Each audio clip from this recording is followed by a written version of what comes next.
¿La cacería debería prohibirse? Hola, soy Miguel Cañazo, presidente del CONEF. En videos pasados te platiqué qué es lo que hacemos como consejo y la importancia de mantener el equilibrio de la biodiversidad en Nuevo León. ¿Quién es el verdadero enemigo de la biodiversidad? Te invito a que te quedes conmigo a lo largo de todo el video para que al final puedas darme tu punto de vista. En el CONEF somos pioneros en la gestión de UMAS desde 1998, asesorando en la planeación del manejo sustentable del Estado. ¿Qué es una UMA? Una UMA es una unidad de manejo para la conservación de la vida silvestre. Es una figura legal en México que permite el manejo y aprovechamiento sustentable de la flora y fauna silvestre por parte de particulares, comunidades o instituciones. En nuestro trabajo, biólogos especializados realizan estudios técnicos detallados sobre un predio específico, evaluando las especies presentes, su hábitat y su capacidad de renovación. Con base en esta información, se define un plan de manejo que permite generar ingresos económicos sin comprometer la biodiversidad, asegurando la conservación a largo plazo. Los objetivos principales de una UMA son conservar la biodiversidad, promover el aprovechamiento sustentable de especies silvestres y fomentar la educación ambiental, investigación y desarrollo rural. Cada hectárea de rancho que registramos como UMA es una hectárea que ganamos para la biodiversidad. Las UMAs en Nuevo León representan una cantidad muy importante de terreno. De acuerdo a Parques y Vida Silvestre, el estado cuenta con 2.556 UMAs que abarcan casi 2.900.000 hectáreas. Estamos hablando que tenemos más del 45% del territorio del estado registrado como UMA. Todas las UMAs de Nuevo León se registraron para el aprovechamiento sostenible de la fauna silvestre que realizan los cazadores. Gracias a la cacería se implementó el programa de UMAs en México. Las 4 principales bondades de la cacería responsable son la conservación del medio ambiente, el impacto económico, previene daños en cultivos y fomenta la convivencia social. Un cazador responsable, capacitado y regulado impulsa la conservación del medio ambiente de diferentes formas. Evita la transformación de los ecosistemas en monocultivo. El monocultivo empobrece el suelo y provoca la desaparición de animales, plantas, insectos y microorganismos esenciales para el equilibrio ecológico. Cuando se hace manejo y mejoramiento de hábitat para una especie, se mejoran las condiciones para todas las especies de animales en la zona. Contribuye activamente el manejo del hábitat en los campos, asegurando el acceso al agua y alimento para la fauna silvestre en épocas críticas como sequías. Al tener más aguajes, se incrementa la población de la fauna silvestre, ya que se distribuye mejor en el área. El cazador no es un enemigo de la naturaleza, es un aliado. Ama el medio ambiente, respeta la biodiversidad y defiende los bosques, evitando la tala ilegal de árboles y protegiendo las especies en peligro de extinción. Los cazadores instalan comederos y bebederos que les sirven a todas las especies. Son una fuente de vida en épocas de sequía. Aquí tenemos una aguililla de Harris cazando palomas y conejos. Tenemos también un venado cola blanca, un cardenal y un puma que caza a los venados y jabalís que se reúnen todos alrededor de estas fuentes de alimento y de agua. Aquí tenemos el ejemplo de una grulla gris que emigró en invierno desde Canadá. Tenemos un gavilán de Cooper cazando codornices y palomas, así como mapaches y jabalís que aprovechan los bebederos. El cazador responsable solo caza especies previamente autorizadas por las dependencias correspondientes, respetando los límites y las cuotas establecidas. Estas especies cuentan con poblaciones renovables que pueden mantenerse en equilibrio mediante un manejo adecuado. Los permisos de cacería son otorgados por las autoridades con base a estudios técnicos y científicos para garantizar la sustentabilidad de la fauna silvestre. En Nuevo León, un cazador responsable no caza especies protegidas como osos o jaguares, ni más cantidad de las especies permitidas. Solo caza aquellas permitidas por las autoridades. Mediante prácticas éticas y planificadas, la cacería protege la densidad y bienestar de la fauna, permitiendo que solo aquellas especies que el ecosistema pueda sostener permanezcan, evitando la sobrepoblación de individuos. En ciertos casos, algunos ejemplares capturados pueden ser trasladados a otros hábitats para repoblar su especie. Tenemos el ejemplo presente de especies que se han recuperado gracias al manejo responsable y a la participación activa de los cazadores responsables. La conservación de la fauna silvestre no sería posible sin el compromiso de los cazadores responsables, quienes no solo respetan las regulaciones, sino que también protegen y restauran los hábitats donde viven estas especies. Gracias a su apoyo, se han logrado avances importantes en la recuperación de poblaciones antes amenazadas. El borrego cimarrón había desaparecido en estados como Coahuila, Chihuahua y Nuevo León. Gracias al trabajo conjunto de las UMAS y los cazadores, se logró su reintroducción. Hoy en día, estas poblaciones se han establecido y pueden ser aprovechadas de manera sustentable. También tenemos el ejemplo del bisonte americano. En el 2009 se reintrodujeron 23 bisontes en la reserva de la biosfera de Janos, en Chihuahua, provenientes de poblaciones genéticamente puras de Estados Unidos. Desde entonces, su número ha crecido en forma constante, superando hoy más de los 100 nacimientos en territorio mexicano. Este caso ejemplifica el éxito de los programas de conservación y del manejo adecuado de su ecosistema. Aquí les presentamos un ejemplo de cómo la cacería deportiva responsable ha apoyado a la conservación del medio ambiente y a la recuperación de especies en Norteamérica. En los 1900 teníamos menos de 500,000 venados en el norte de América y actualmente contamos con casi 30 millones de venado cola blanca. Una situación similar fue la de los elks de las montañas rocallosas. Cerca de los 1900 quedaban alrededor de 41,000 elks y hoy en día tenemos más de 800,000 elks presentes. Un caso similar es el del guajolote silvestre, que estaba casi extinto a finales de los 1800 y actualmente se cuenta con una población arriba de 4 millones de guajolotes. El antílope americano o berrendo, en el año 1900 quedaban únicamente 5,000 ejemplares y actualmente cuentan con más de 1 millón de berrendos en Norteamérica.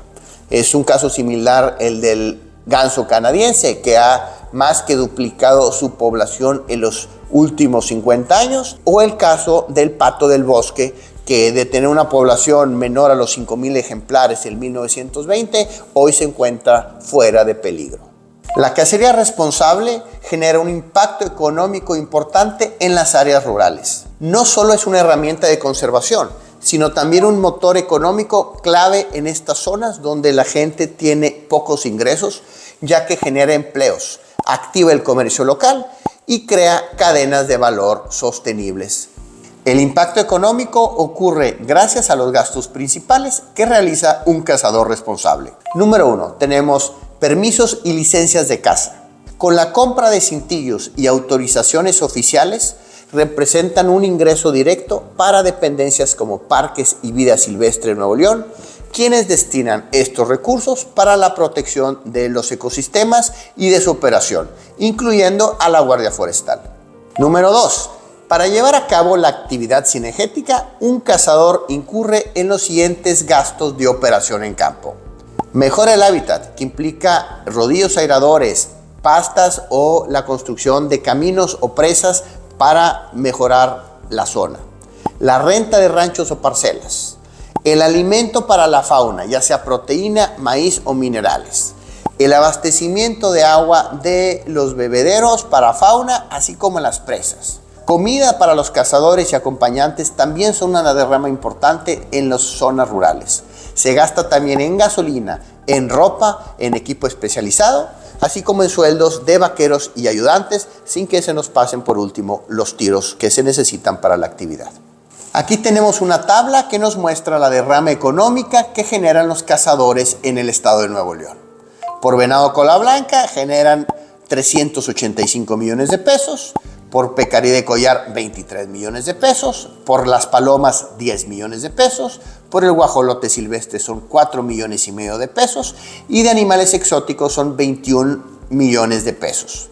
También tenemos el tema de los cerdos ferales, aves migratorias y depredadores que generan otros 3 millones de pesos a las zonas rurales. En total tenemos ingresos para el Estado de 447 millones de pesos generados por los cazadores. Y como ejemplo, ¿sabías que en Texas se cazan más de 700,000 venados cada año? La cacería responsable también previene daños en cultivos. Es una práctica que ayuda a proteger los cultivos agrícolas, evitando la sobrepoblación de animales que se alimentan de ellos, como las palomas y los cerdos ferales, que atacan los cultivos de maíz y de sorgo principalmente, causando grandes daños en los sembradíos. El caso del cerdo feral es una especie exótica e invasiva introducida a México desde la época de la conquista por los españoles. Causa mucho daño en la flora y fauna nativa, así como en los cultivos debido a sus altas tasas de reproducción, ya que no tiene enemigos naturales en el continente. Las palomas exóticas y domésticas, como la paloma de collar o los pichones, pueden portar enfermedades o parásitos y pueden dañar la infraestructura con sus nidos o con sus heces. Sin un control biológico, tenemos especies que llegan a convertirse en plagas, afectando la economía rural y el desequilibrio de los ecosistemas. Ahora yo te pregunto, ¿aún crees que la cacería debería prohibirse? Abajo en la descripción te dejamos una liga a uno de nuestros videos que abordan el tema. La cacería responsable promueve la conservación de la biodiversidad, genera ingresos para los habitantes de las zonas rurales, controla las plagas y la propagación de la fauna feral, exótica y dañina. Ser cazador responsable es amar a la naturaleza y desconectarse del ritmo acelerado de la ciudad. Aquí tenemos una tabla que desarrollamos en el CONEF sobre las alternativas para el manejo de la biodiversidad. Como punto número 1 tenemos el monte natural sin asentamientos humanos. Este monte natural nos da una capacidad de carga de 15 hectáreas por venado. Significa que en 150 hectáreas tenemos 10 venados. Y la cantidad de fauna y biodiversidad se adapta a los ciclos naturales de sequías o de lluvia que hay en el medio ambiente. Como punto número 2 tenemos el monte con asentamientos humanos rurales, lo que vienen a ser los ejidos. Aquí la capacidad de carga es menor, tenemos un venado por cada 20 hectáreas, lo que en teoría nos daría 7 venados por cada 150 hectáreas. Sin embargo, 4 de esos venados se usan para alimentar a la población rural.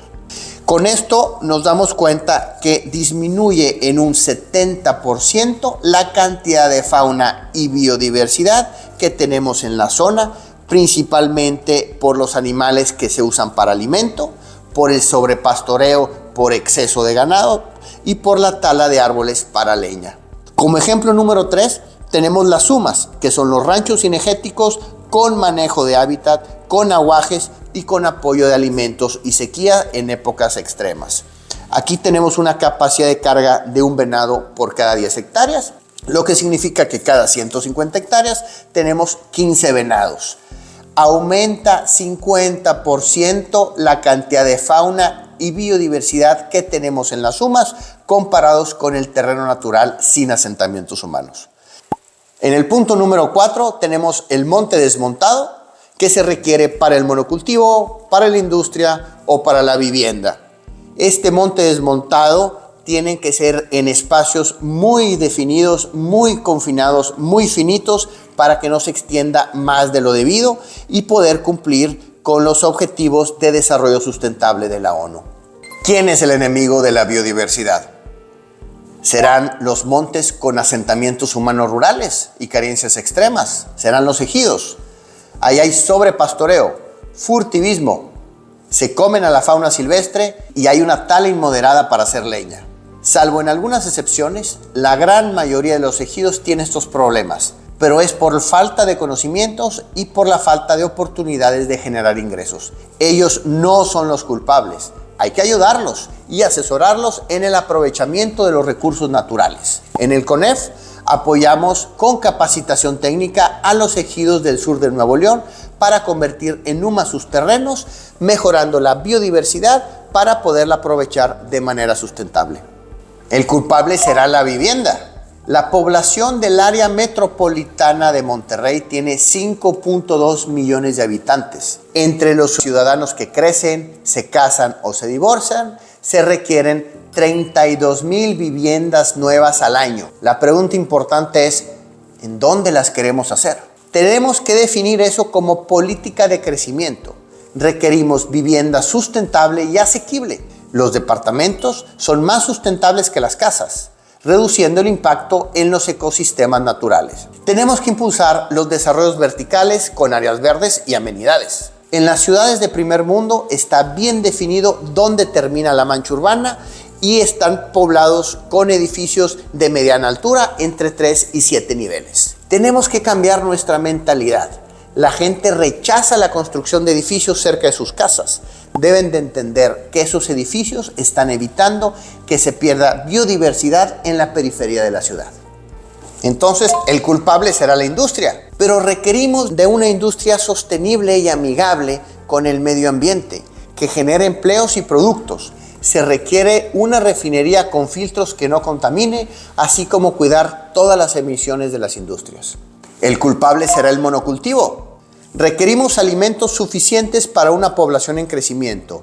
Sin desmontar más terrenos, hay que aprovechar de manera más eficiente los campos que ya tenemos para cultivos. Asimismo, tenemos que ser más eficientes con el uso del agua, que es un factor que nos limita mundialmente. Entonces, los enemigos de la biodiversidad serán los cazadores y las UMAs. Los cazadores y los dueños de los ranchos son las personas que más dinero, más tiempo y más esfuerzo le invierten en la conservación de los ecosistemas. La cacería es como comerte un pastel que tiene una cereza arriba. Salir al monte es comerte el pastel. Cazar el venado es como comerte la cereza. Disfrutas mucho comiéndote el pastel siempre, aunque no te comas la cereza. Parece increíble que se hagan marchas o movimientos sociales que quieran prohibir la cacería. Entonces, ¿quién es el enemigo de la biodiversidad? Respuesta correcta: ninguna de las anteriores. Cuidar la conservación de los ecosistemas mientras se tiene crecimiento económico y social es un tema muy complejo y debe de ser atendido por técnicos expertos. El verdadero enemigo es la desinformación. ¿Qué opinas de esto? Después de haber escuchado esta información técnica, ¿cambió tu perspectiva? Me gustaría saber tu opinión en los comentarios. Muchas gracias.